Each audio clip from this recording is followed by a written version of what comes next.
Hello, everybody. This is the Ink Heist podcast. I am Shane Douglas Keene. I'm joined, as always, by my partner in crime, Rich Duncan.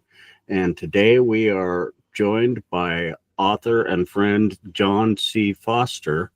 He's the author of Mr. White, Leech, Hate House, and then the two books we're going to primarily focus on today. I will let you introduce yourself and tell us about those books, John, and then I'll tell you a funny, stupid story about those books. Sure. First of all, I have my Write Like a Motherfucker cup, but I thought I was pretty cool bringing that onto the podcast, but I think Rich has a beer, and now I'm just envious. Shane has a pint glass, so he's even okay. It kind of like goes in order. So yeah. Oh, I also have my Ramsey Campbell shirt on. I was gonna ask. I could see fiction, but I wasn't sure like what the shirt was. It's a XXX, but it was the only size they had, and they sent it to me for free. So yeah, I'll take it. Ramsey Campbell is the cosmic god to me. So he's fantastic. He's fantastic and has written over the course of his storied career, pun fully intended, I'm sorry. He's written every kind of horror there is. He's just fantastic. He is. But anyway, I digress. We digress. Yes. Go ahead and tell us about those things in yourself, John. So I am a writer of, I started out in horror and then have segued into crime alongside horror. And it's ironic that I had a new project fall apart on me in late September. Every book is a new experience, and this one fell apart in a way that was new to me. But I'm busier than ever because in December, I had my second crime novel, The Hard Six, came out. And then in late January, Journal Stone published All the Teeth in the World. I love that cover. Thank you. Yeah, I like it too. I think it's really creepy. And I've got more stuff coming out this year, and possibly next year, but I don't have any solid dates on next year yet. So I feel like I'm sitting, I was complaining. There's a wonderful guy named Ben Francisco Malbec, who writes middle grade sci-fi. And he was introduced me to a brand new writer who just moved into town, moved over from Switzerland. And I was bitching. It was before I went on to read, and I was bitching because my writing isn't flowing, and I feel like I've got nothing going on. I was doing the tortured artist stupid thing. And then Ben was asking me about all the different projects. He's like, yeah, this is your life when it's slow. Yeah, because it's not really that slow. No. I don't like being, I'm still a child, I think. I don't like to be stymied anywhere. I'm the same way. But before I forget, because I didn't write this particular talking point down, about a week, 2 weeks ago, maybe, I started bugging you in Messenger about, dude, make sure I get some digital copies of these books so we can talk about them intelligently and shit, right? And I was pretty panicked about that because I don't have much time to get through two books. And then I started both of them. I started reading and went, wait, I fucking beta read this thing. So yeah, I am confessed diagnosed ADHD, and there's your fucking proof right there. Hey, I read so many books that I often forget that I've read things, so that's fine.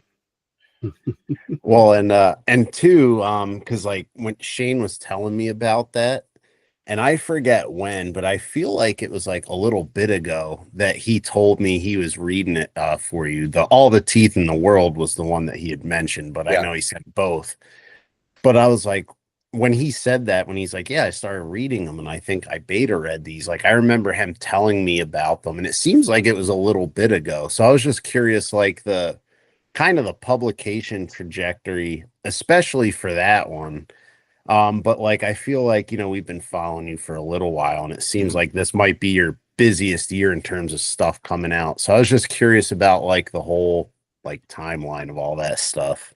Yeah, it's interesting, and I'll try not to get too nerdy about process, but a couple years back, I write pretty intensely. So the reason I bitch about not really writing new good stuff since late September is because that's just not how I function. I came from a pretty intense business background at PR agencies before that, so I'm used to a tense approach, and I still bring that to writing. Even though I work for myself now, I work from home, and I wear sweatpants all the time. You wear pants? Well, just in case I stand up, I put on sweatpants.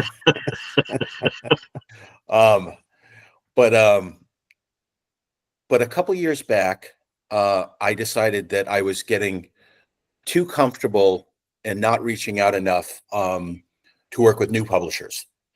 And so I was determined with All the Teeth in the World, which I wrote prior to the Hard Six, and with the Hard Six, and with a novella that I can talk about in a little bit, and also with Hate House. So I guess it has been busy to work with new publishers.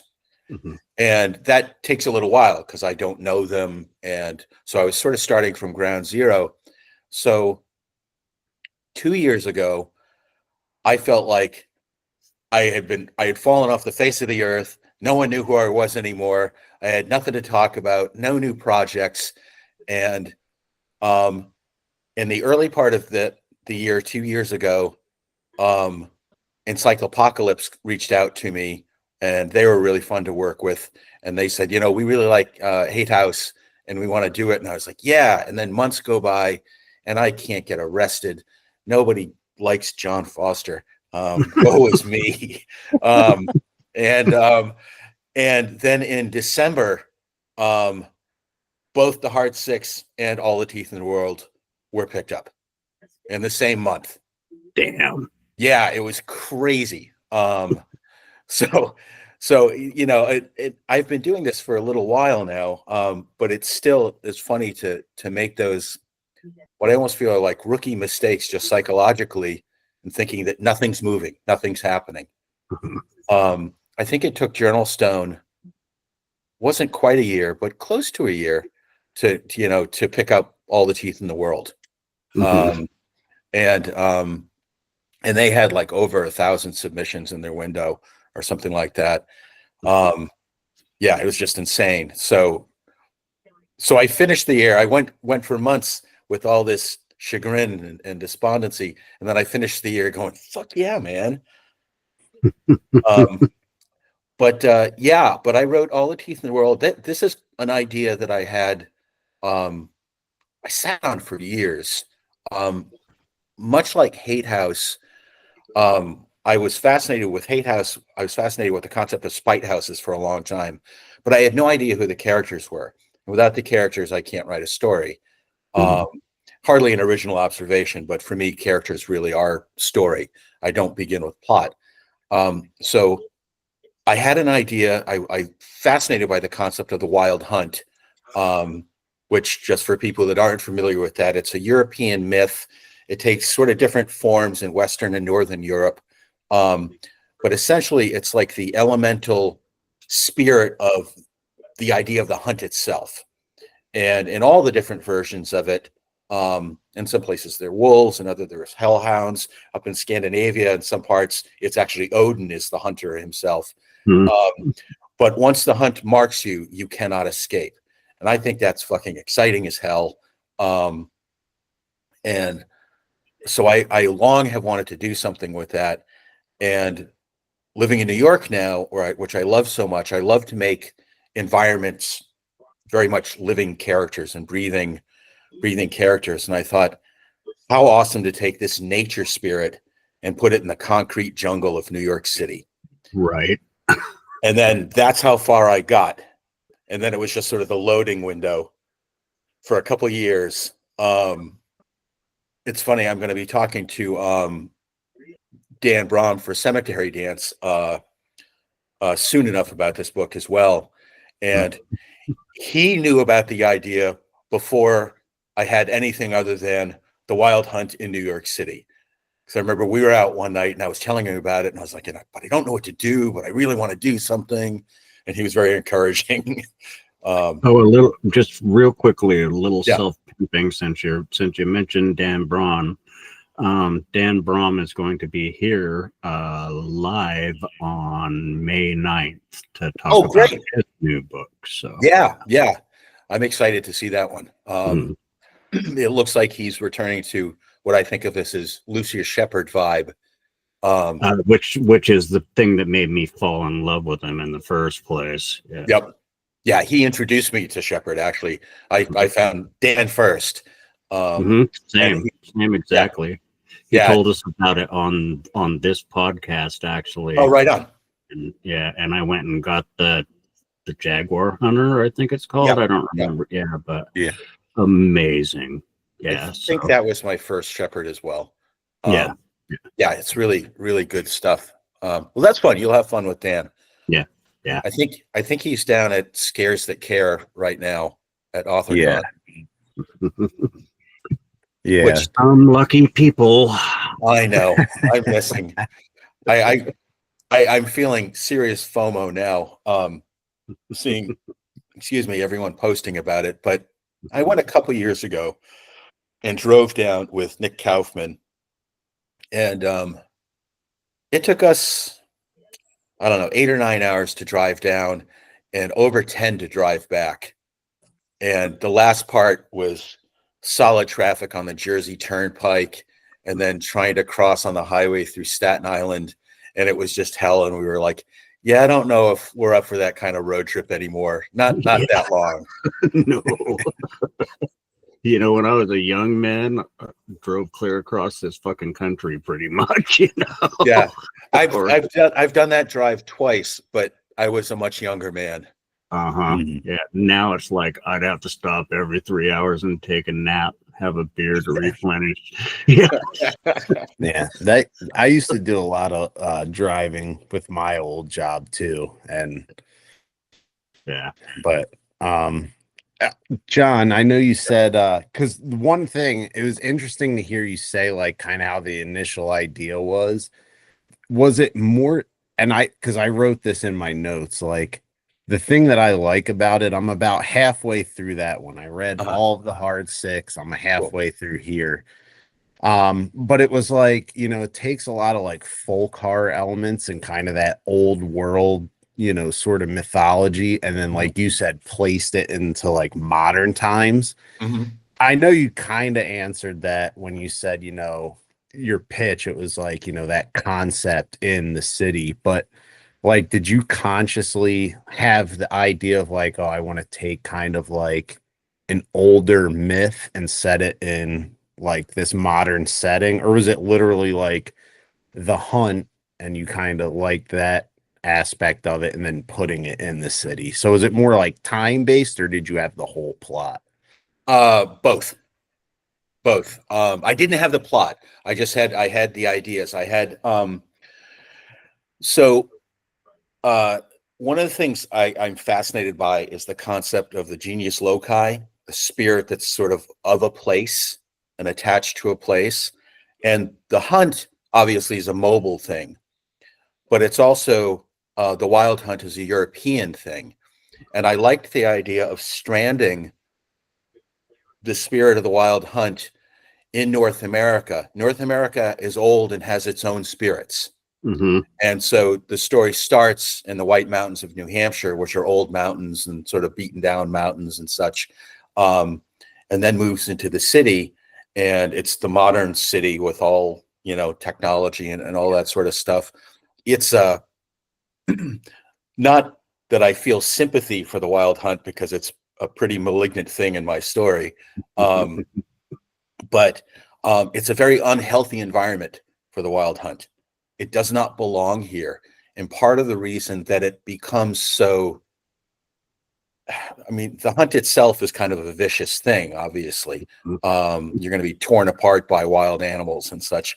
But it's cruel and it becomes sadistic. And in my mind, it's sort of metaphysically tumorous. And and like I said, malignant. And that's because it's in the wrong place at the wrong time. It does not belong here. And it is not on a metaphysical level welcome here.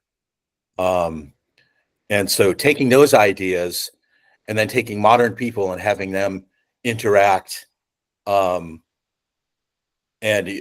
you'll see, Rich, as you get a little bit deeper in, the character of Percy has to do some real learning and almost become shamanic in how he's approaching dealing with the wild hunt, because just as this ancient spirit does not belong in the modern New York City, there are not modern solutions to this ancient thing.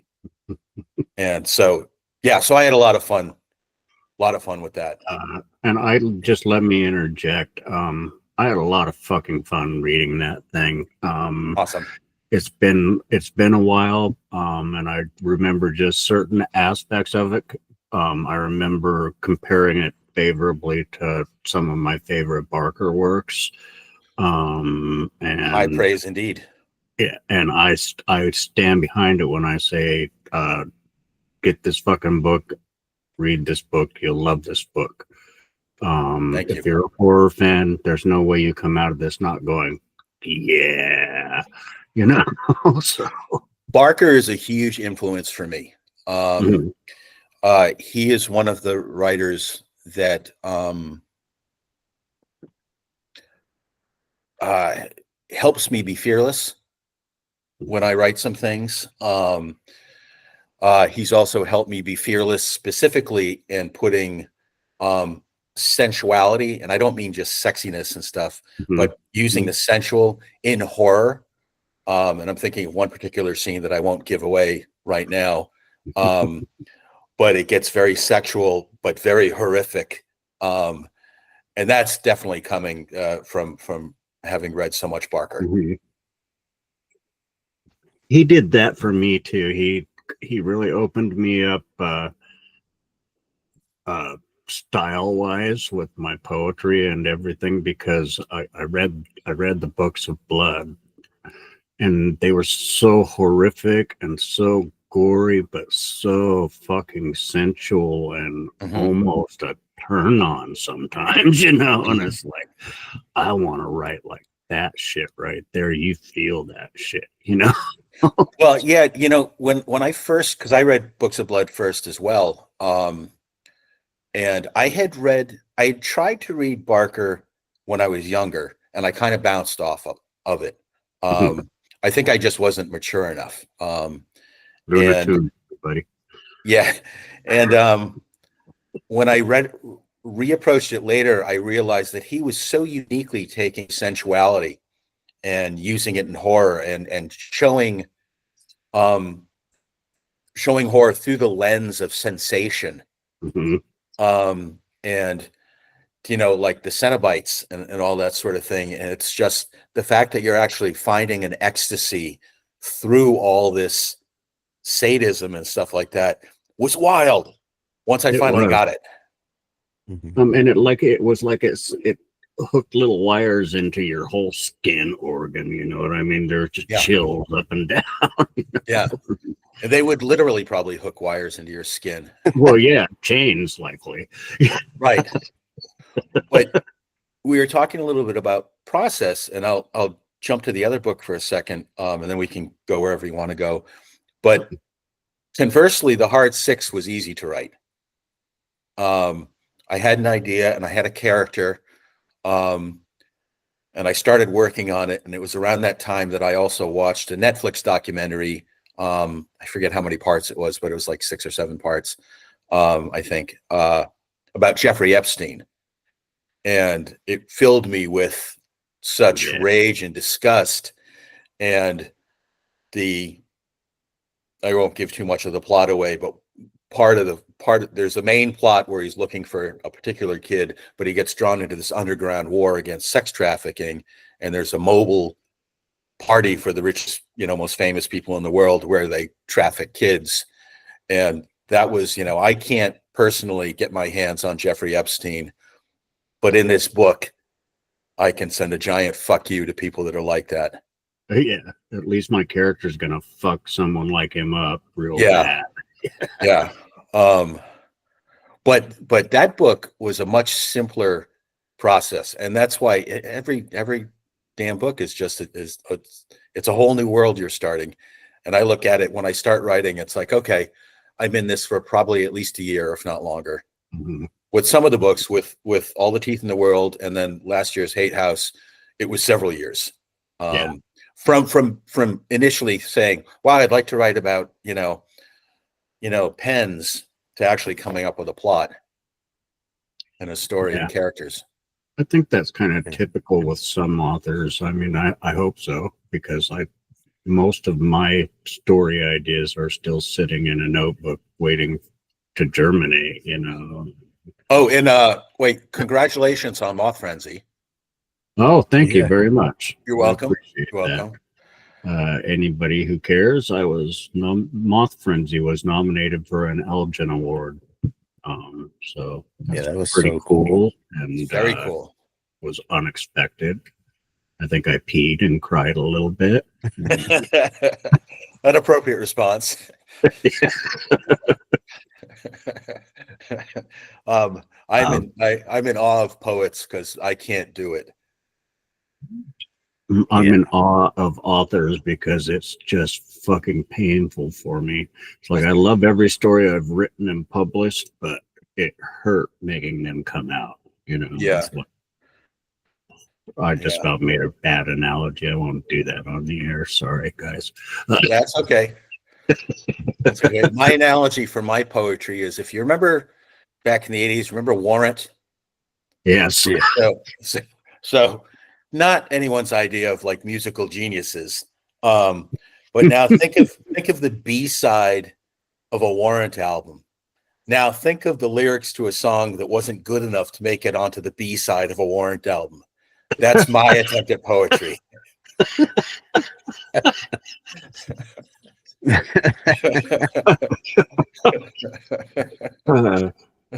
See, I'm not the only person who trashes international figures on the Ink Heist podcast, but I can't help but agree with you on the Warrant comment. That was funny because, like, I don't know them terribly well, but I know that one of their like big music videos was the Cherry Pie one, and Pie is fun. I guess you would consider that like an A side. So I'm thinking, okay, B side of Warrant, and then like you said, not good enough for the B side of Warrant. Yeah. No, I think Cherry Pie is their apex. That's their apex album. Something that's distant from that, way down below base camp, not at the summit. And honestly, Cherry Pie is well, as we know, it's a very simplistic kind of teen focused song. But it's the only song that made me even know who the fuck they were, so that when you said Warrant just now, I could figure out who you were talking about. So. That was the same for me. But John, you were talking process between the two books. Yeah. That was one thing like I noticed, and my apologies if we asked this before. No, it's possible, but we've talked so many times. Yeah. Is like the Hard Six, that's kind of like a more straightforward like crime noir. And like when I was reading it, I mean, both books move, very like they draw you in and you read them very quickly. But with like the Hard Six, I felt like that one especially had like a much faster like tempo, like structure wise. And then with All the Teeth in the World, it still moves quickly, but it was like a little bit different pace wise. And I was wondering, like, do you take like when you're writing a crime or noir, is your like process in terms of like the mechanics different than when you're writing like a horror novel? Even if it's not intentional. No, I think I think it actually has more to do with let me back up. I don't want to lie. I think it has more to do with making the choice to write the hard six in first person. And with all the teeth in the world, I shift perspective quite a bit to different characters. But with the hard six, we stay with Eugene Daniels through it. And so there's an added pressure to me as a writer to keep the story moving and keep it interesting and keep it going. And he also is under time pressure because he doesn't think this kid is going to survive long on the streets of New York City. And you know, from seeing the book, that the kid is not really built to survive the streets. And so there is an urgency that he feels as soon as he's engaged in this process of trying to find the boy, that I wanted to convey almost all the time. You can't keep your foot on the gas the entire time, otherwise it gets boring and repetitive. But I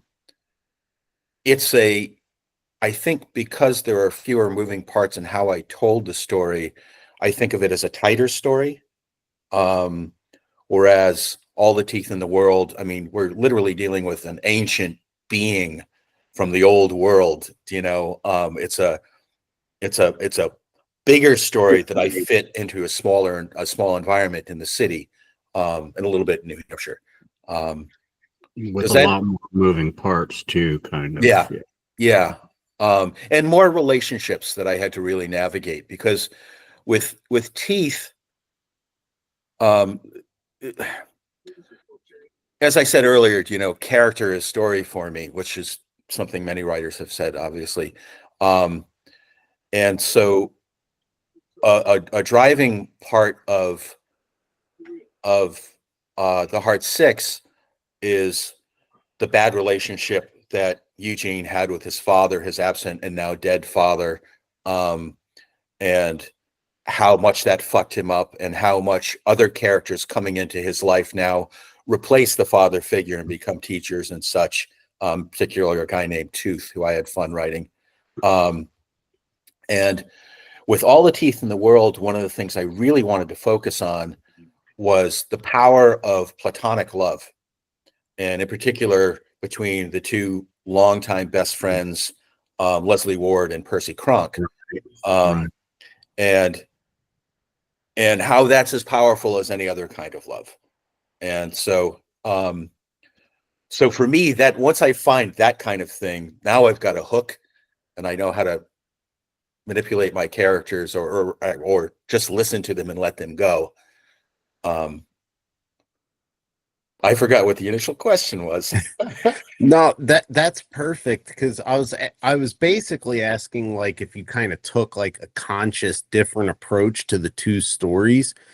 And it seems like not necessarily, like you kind of had ideas of what you wanted the story to be, but like I was always curious for authors who kind of work in multiple genres, like if there's like a conscious choice of like change in the process, like, oh, okay, I'm writing a crime novel, so like I kind of hit like these beats, and then when I'm writing horror I hit these beats, or if the process is like I kind of take the same approach no matter what type of story it is, and it's more dictated by what the story is, not necessarily the genre. And it seems like in your case it's more like what the story is, not like, oh, I'm writing noir or I'm writing horror. Yeah. Yeah, I mean, the genre that I'm choosing to write in is going to dictate tone. So that can impact speed, and how quickly a story moves. I love reversing tropes and turning things around, but there's a reason that I read horror, and there's a reason that I read crime, and I want to see, you know, the old guy smoking a cigarette at the bar with a pitcher of beer and, you know, 2 inches of ash on his cigarette and stuff like that when I'm reading noir. You know, I want like the Edward Hopper painting Nighthawks. You know, I want that vibe. So I'm going to find that vibe somehow, however it comes in. And with all the teeth in the world, excuse me, I wanted it to be scary. And so there are times when I think because I was looking to frighten, and this actually will go back to your initial question. There's a different buildup to scaring to someone. And it takes time to build up the fear, particularly in Leslie Ward, who is the prey and of the Wild Hunt here. I have to, you know, have things happen to him, but then make him so frightened that he flees the wilderness and goes back to New York City. And then it has to continue going from there until he has his transformation. So yeah, so I guess to build fear, I think it is going to take me a little bit longer to do so. And I need to have a little bit more patience. And then there are, of course, the different types of fear, and that takes more time to create that sense of dread, which I hope I achieved in the story. Takes time, and then once you've established dread, then you can have fun and you can try to throw in jump scares, which are fun to try to do in a book. Yeah. But you really have to set up. You have to really establish a tone, and I think that's maybe more complex to do in some ways. Mhm. Yeah, I can see that, because it seems like not tricks isn't the word I want to, but more it's more complex, because you have to get into the psyche a lot, you know, deeper, as far as, you know, when it comes to what scares people, and you have to trust what scares you to pull it off, you know. Mhm. I don't really know what the fuck I'm talking about, but That's okay. chance I'm easily frightened, so a lot of stuff scares me. but it kind of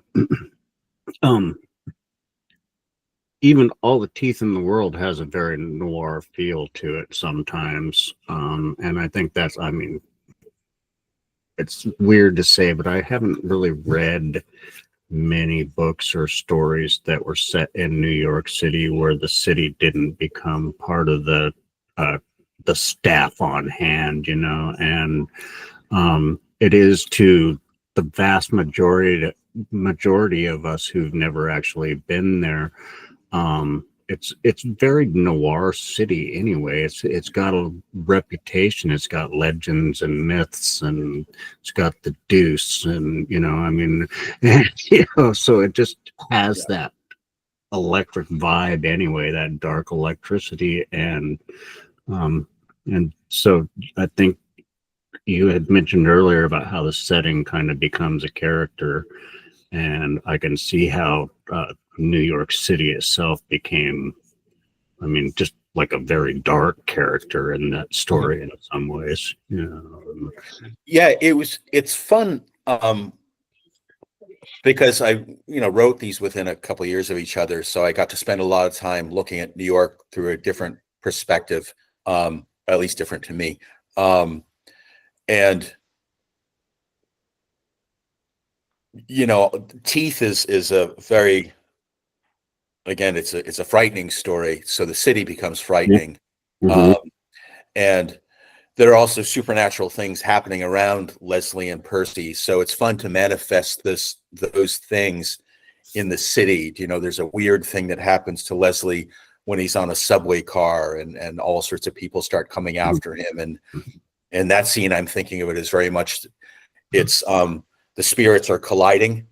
Leslie's already been enwrapped by the spirit of the Wild Hunt, but the spirits of New York City that live in Manhattan Island and things like that are almost like creating antibodies to get rid of the infection. And so they're turning people against Leslie Ward. With the Hard Six, I got to do a couple of different things. And one of those things is obviously we've got a 16-year-old boy who's kind of soft, and he's a country kid and all that stuff, who's now on the streets of New York City, and he's gonna, probably find himself not in a good situation, which is what happens. But at the same time, I got to have a little bit of fun. And this is just me. I like writing love letters to the city because I just love it here so much, for all its warts. Where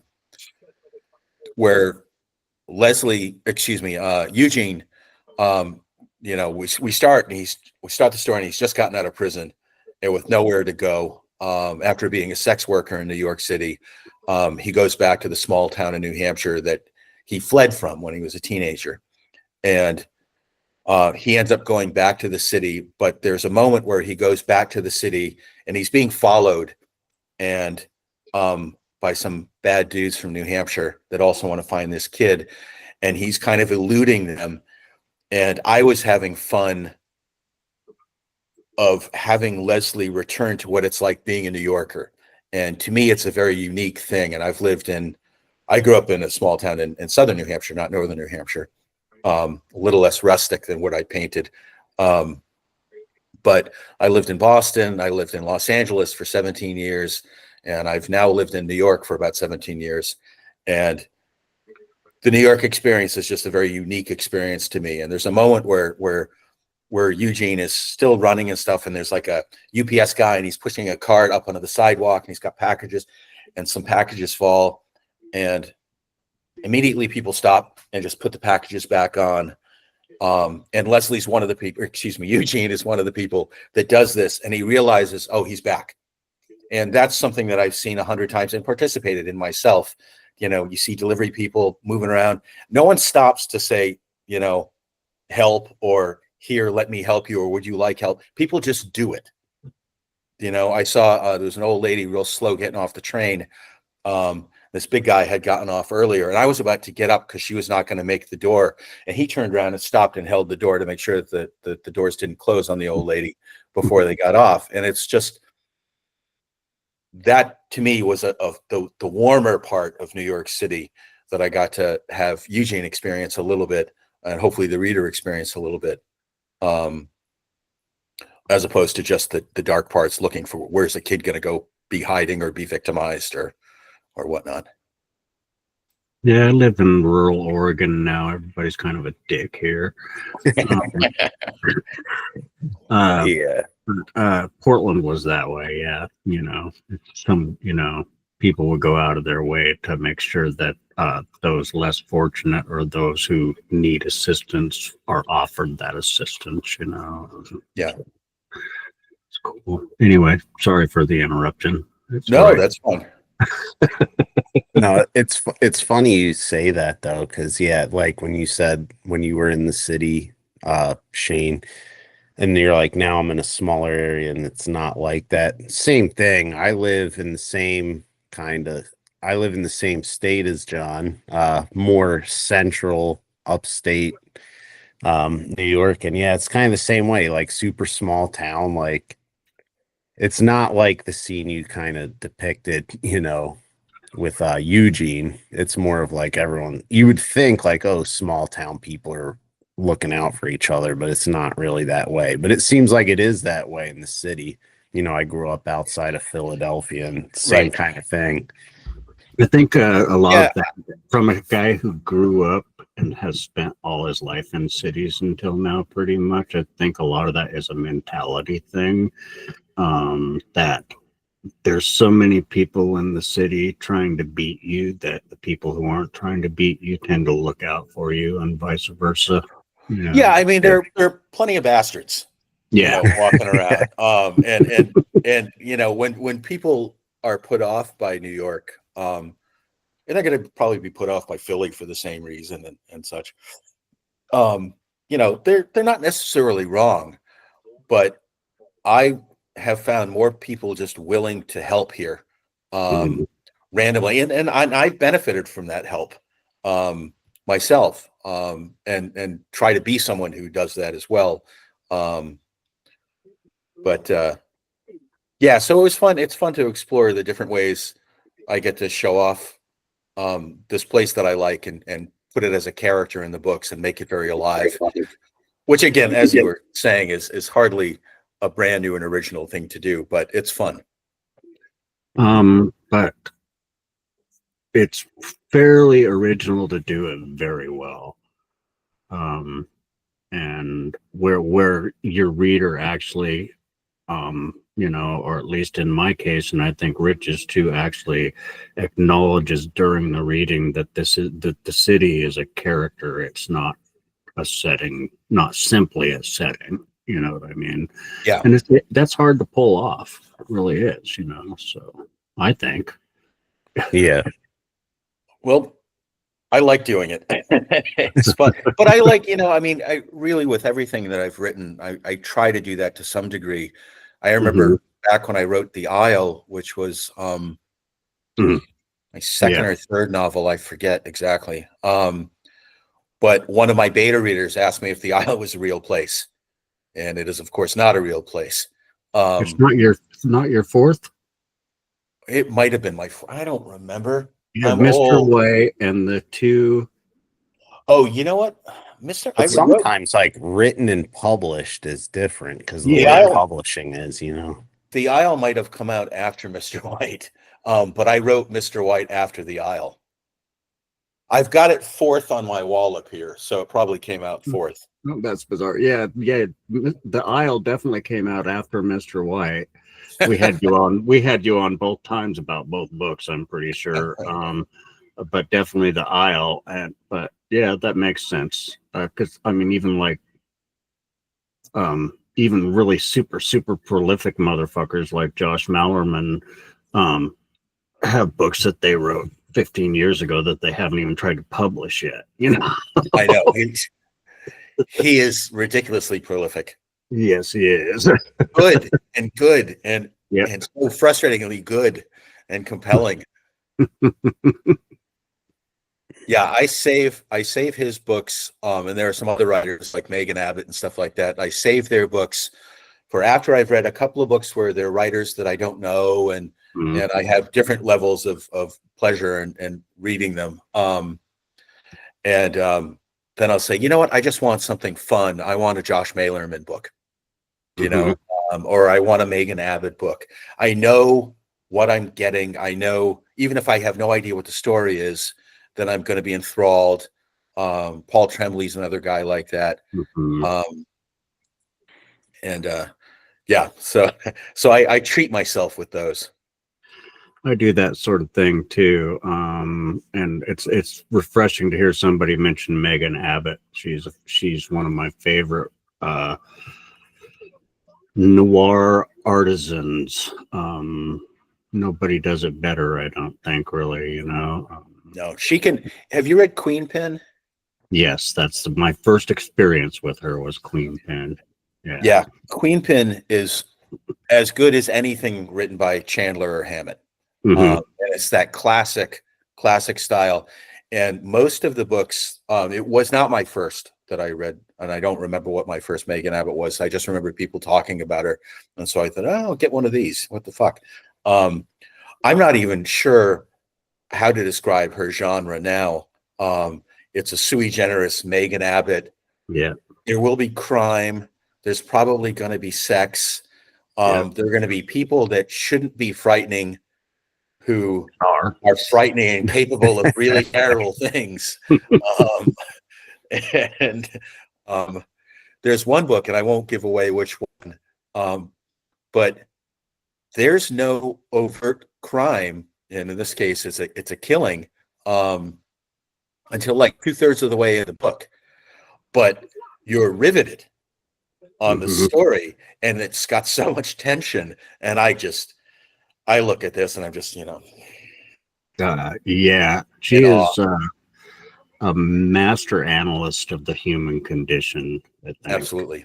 You know, but yeah, I'm that way. I still have like probably 8 Stephen King books left to read too, because I do that. That's one of those things every now and then where I really need to reboot my reading. Nothing is doing it for me. I grab one of the books and just for the fuck of it, reading, you know. Absolutely. Yeah, Stephen King is he's still my favorite writer. Mhm.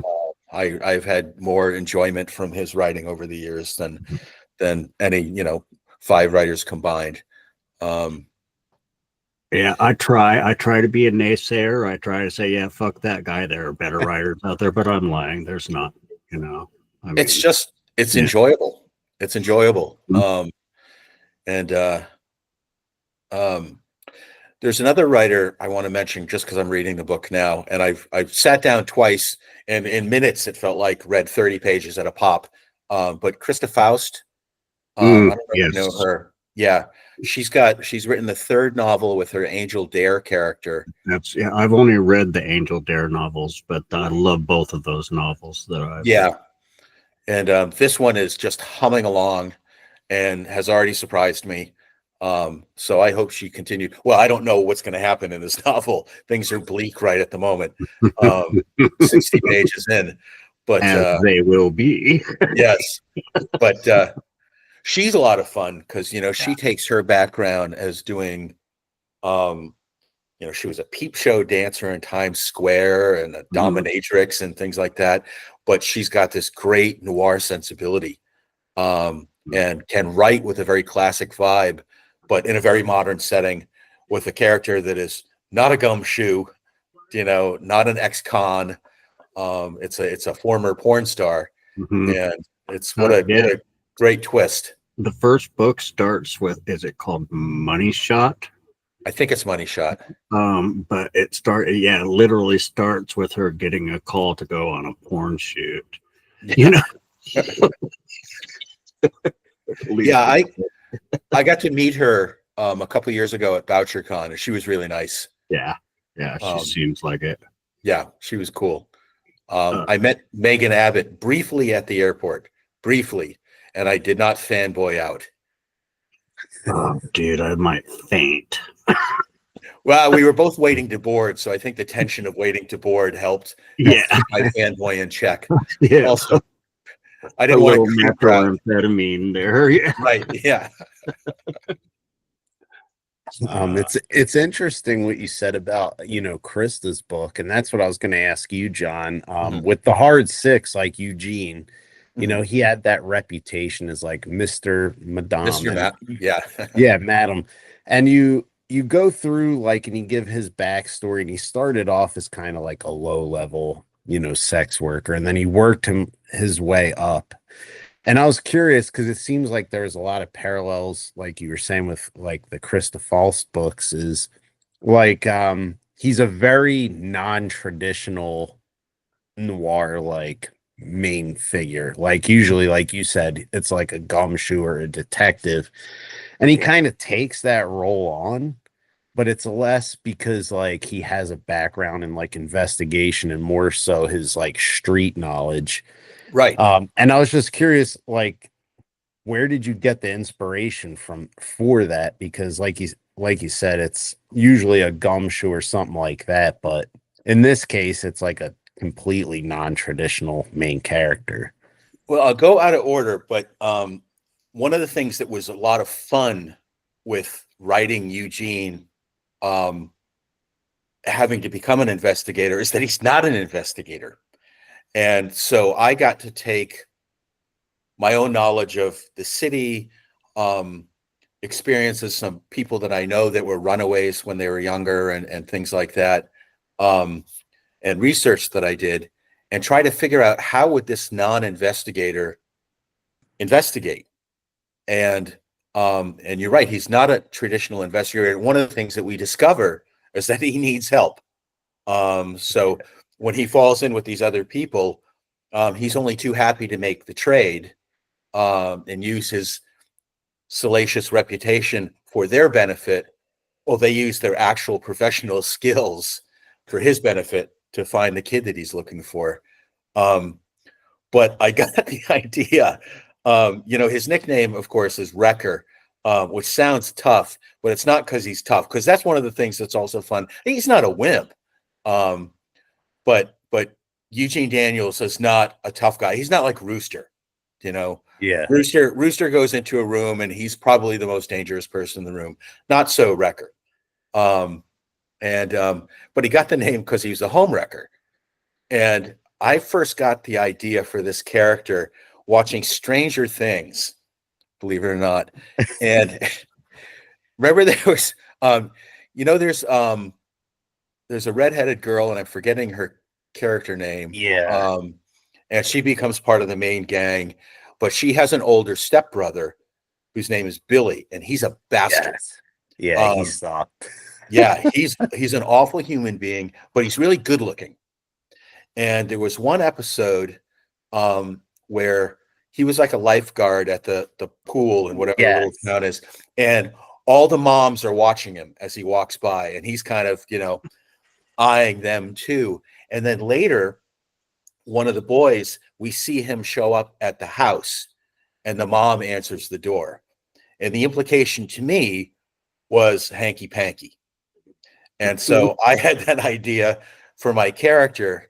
And I had to dodge a bunch of landmines. But I had that idea for my character. What if he starts out in a small town and he's making some extra money sleeping with bored housewives in this tiny little town? And of course, he gets found out and chased out of town. My mind just clicked on who Billy and the redheaded girl are. Like he's oh yeah, he's the dude that kind of made me think he'd play a good part as Sean Cassidy. He's got the hair. Yeah. But that was where the inspiration came from. And then it was interesting. I was talking to another writer. We were doing a signing together in Connecticut, and I think I had just started working on the story, but he was a great guy, good writer. He was a little put off at first by the notion that my protagonist was a former sex worker. And so that was one of the things that I had to look for. I had to figure out how to make my non-traditional character hit enough of the traditional beats while, you know, turning some of those tropes around and still getting to be a non-traditional character who he has some skills. He survived many years in prison. You know, he survived, a small town kid survived on the streets of New York City and thrived in his own way until he ended up in prison. So he has some skills, and he had some hidden depths that were waiting to be plumbed, and, you know, turned out that he had some decent qualities to him. But yeah, it was a tricky dance, a tightrope walk to make sure that the character wasn't going to put off the type of audience that will read the Heart Six. Yeah. But yeah, he's definitely not Richard. He's definitely not Parker. You No, know? Parker. God, I love Parker. Me too. No, he's not Parker. Parker would chew him up and spit him out. Parker is a Richard Stark character for all you crime nuts who really want something to love. That's something to love. So I've recently reread a couple of them. I just reread The Hunter and The Outfit. I just picked up The Hunter again because, yeah, I read that back when you first told me about this series. And oh, good. And then I haven't read any more since then. And I just started reading that one again. It's like, oh, yeah. I really need to ingest all of this shit. Well, that's another one. Yeah, there. Occasionally, I will get frustrated with characters that they give all things to all people. They're tough and they're killers and this, but they love little kids and small animals and this as well. And I will remind myself that I don't have to do that because Parker is a fucking sociopath, you know, and a womanizer and kind of a bastard. And so he's a good baseline. There's somebody else, I can't remember now, so I won't bother trying to remember it because it'll be next week before I do. Another crime writer that I discovered recently. But yeah, Okay. I'll tell you, he has a very, very, anti-hero character too, which I tend to love with a lot of characters. But I wanted to say, or I wanted to make sure that we get to your novella. Oh, yes. So coming out this year is a novella called Final Boys, which is me taking, I was reading a bunch of Stephen Graham Jones, and then I read Grady Hendrix, I think it's Final Girl Support Group. And I thought, okay, I'm having so much fun. How can I write something in this genre? What can I do? And so I said, what are the tropes that I can turn around? So the first thing, Final Boys, instead of Final Girls. And then I had some other fun tropes. The black guy doesn't die first, things like that. And that is coming out from Bleeding Edge Books this year. In fact, I'm waiting on edits. So I should be able to announce a date at some point soon, but I can't tell you yet. Sweet. And then I may have, I have another collection that is, I'm just waiting on some details. But that's written. So hey, we're publisher mates now. I have a book out with Bleeding Edge too. John Taff and I do. Oh, that's right, you do. Yeah. Right on. Congratulations. Thank you. Congratulations to you as well. John is a sweet guy to work with. Yeah, I love John. He carried me through that shit too, because I was fucking blind when we were editing that thing. I couldn't see. I mean, I had words like this big on my screen, and I was still way up against the screen. Yeah. But we managed, and his eyes were fucked up too. So, somehow we pulled off a good book anyway. For people that wonder why we're all laughing, it's because we spent too much time before we started recording talking about vision and eye problems, and which is made even funnier by like the fact that we're all three of us are wearing our glasses during this episode. That's right. We're all nerds.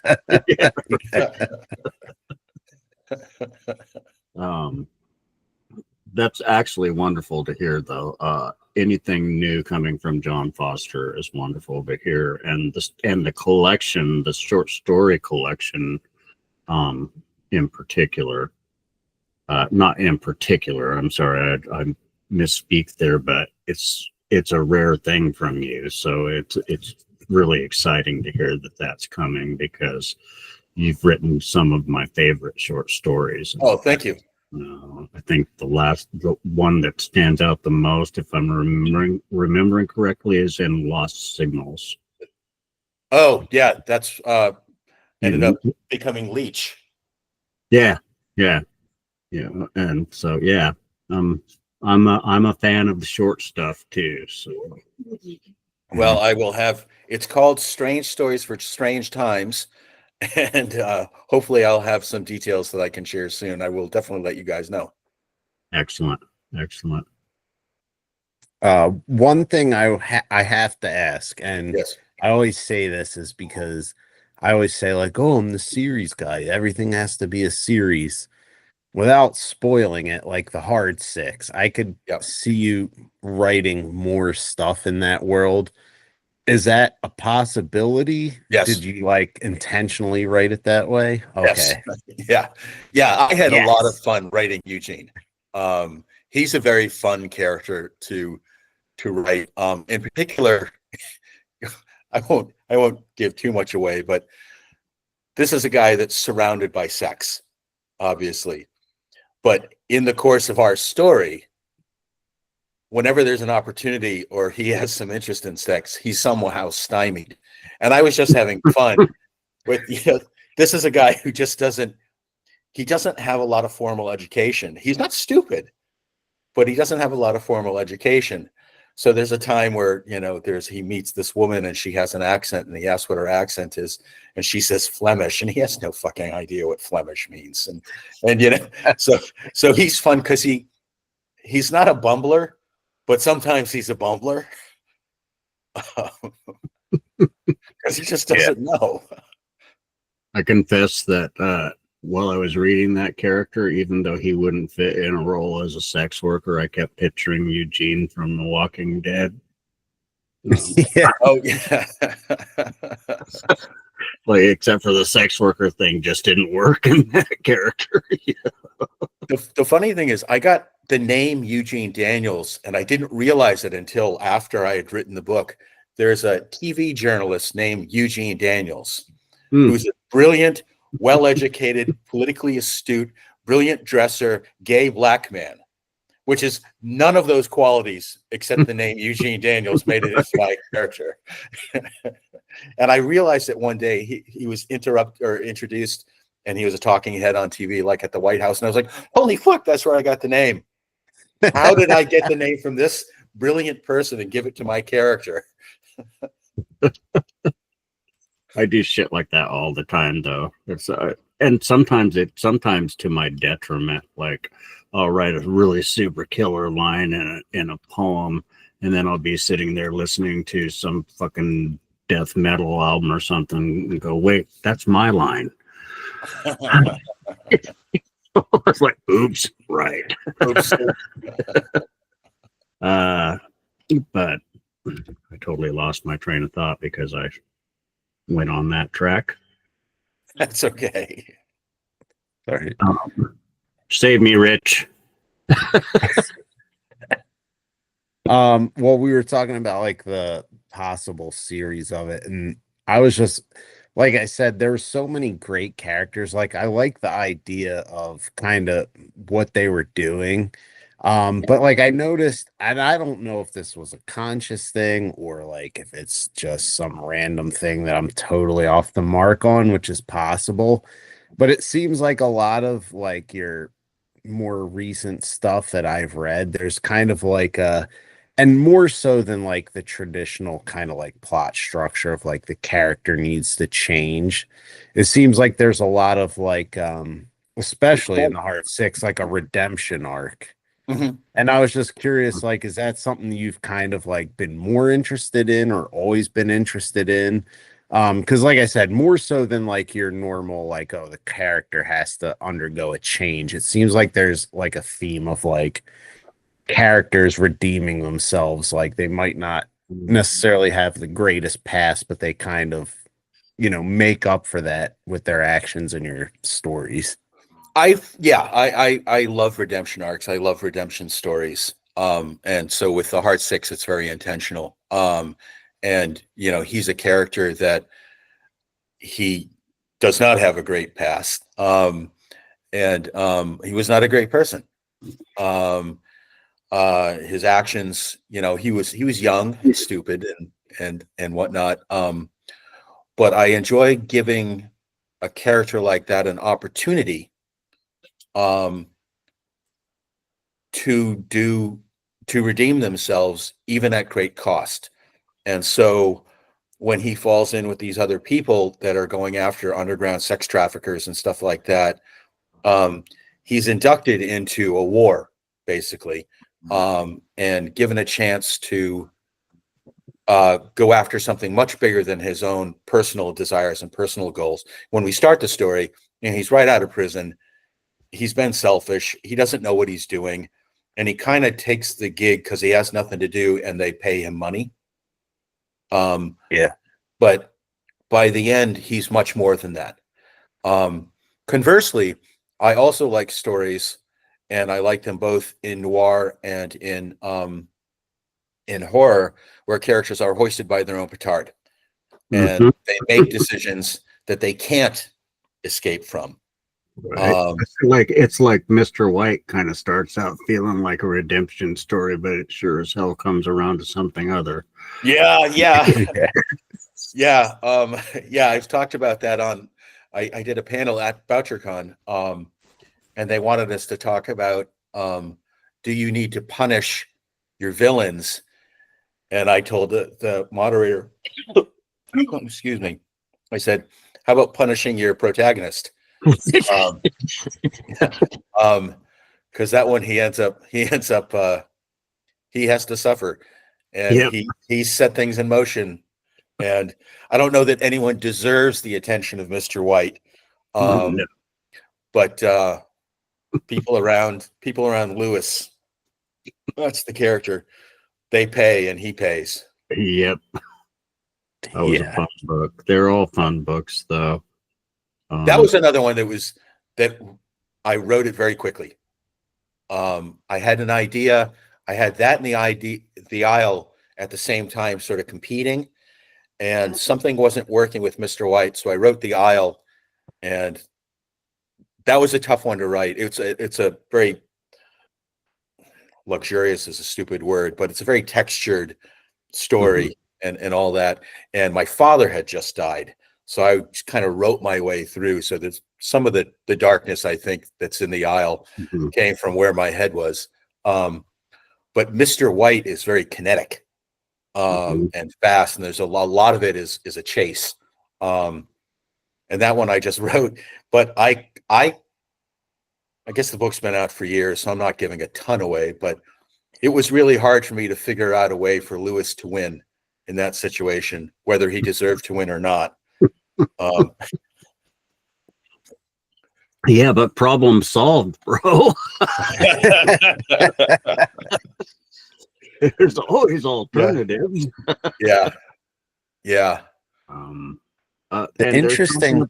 There's something about a well-told story where the author just totally fucks up their supposed darling, you know, and leaves it open. Fun fact: I had a password based on the words "Mr. White" that I used for a long time, and it was totally uncrackable. And I knew shit I definitely shouldn't know. The whole point is you're not supposed to say Mr. White, right? Which was something I never considered before having to market the book. Right. It says on the book, don't say Mr. White. It's like, hey, everybody, I want to tell you about this book. That's right.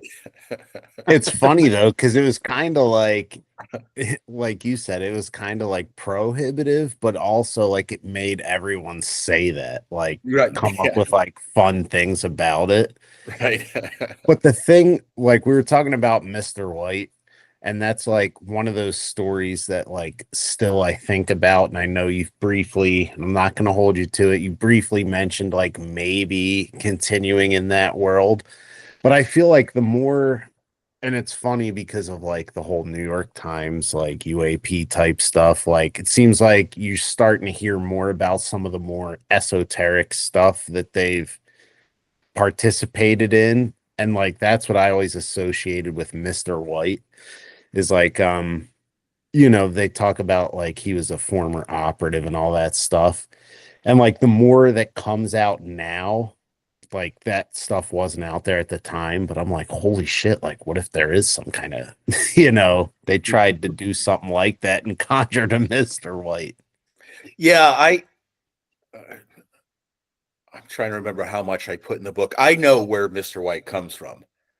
I have that information. And I've thought through a prequel idea enough for that. I don't have enough for a novel yet.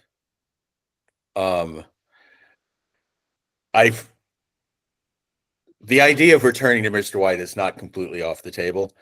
To be honest, I'm not sure how much longer Lewis could survive.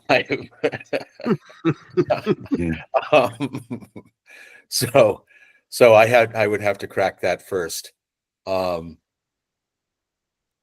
yeah, I can see that because I had a certain impression at the end of that book, and I won't say it because I don't want to spoil anything. But I can see the ability about his survival.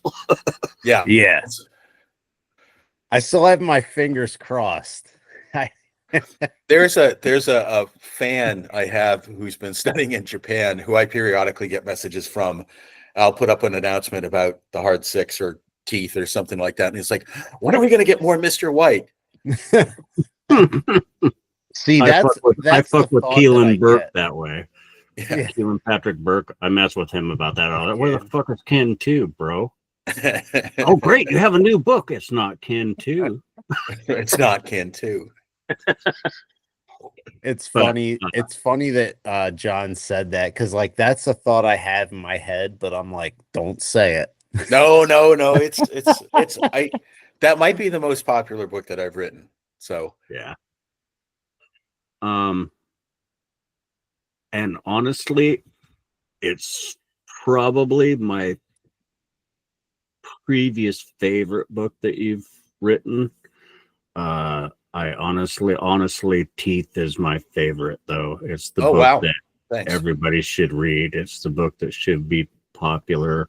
I think if Journalstone puts their okay on it, I haven't read much bad from Journalstone. And I've used to write for those guys, nonfiction shit on their website. And Chris Payne's a good guy, and he's got a great eye.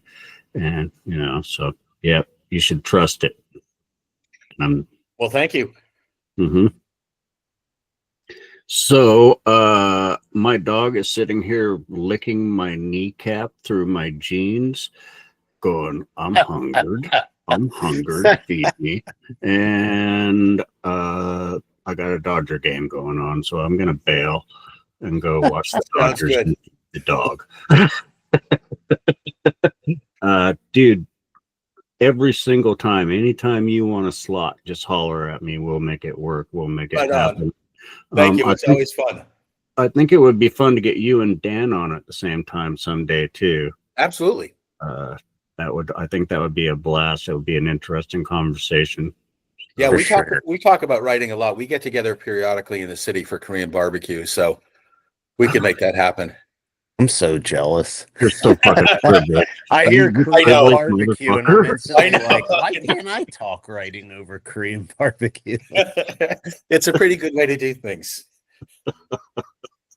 All right, man. I love you guys. You know, I love you too.